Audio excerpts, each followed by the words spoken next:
I think what's happening now or not happening now relates a little bit to how Scots or even a particular image of the vernacular nation played into debates about devolution. So there's a famous and celebrated speech by Donald Dewar at the state opening of the Parliament, where he talks a lot about voice and Lewis Grassic Gibbon and the cry of the shipyards. And there's a whole kind of vocal imaginary of Scottishness, a kind of peoplehood grounded in working class speech that becomes front and center in that ceremony. And then, of course, you have Sheena Wellington singing Burns.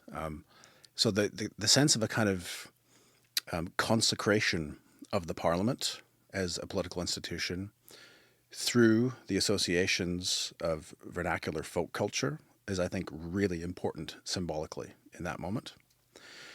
The flip side of that is that whatever was edgy, subversive, dissident, or otherwise effectively becomes incorporated into the structures of devolution.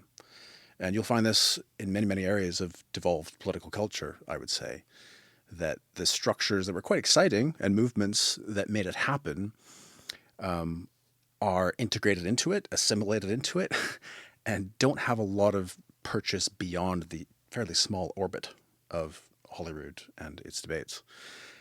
So I would say I'm not sure if there is anything super exciting happening in Scots literature. There's some very popular things happening in terms of Scots poetry on Twitter and Instagram. Debates that have been had and rehad for over a century are still trickling onward in various social media spaces.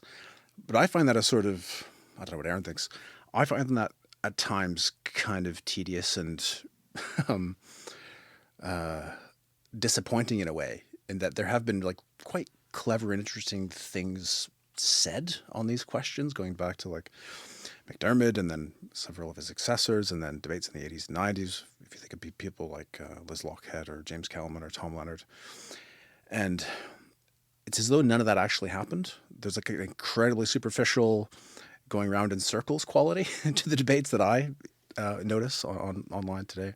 So it's as though a lot of the sort of heritage that Aaron's an expert in is kind of not part of what people are talking about today.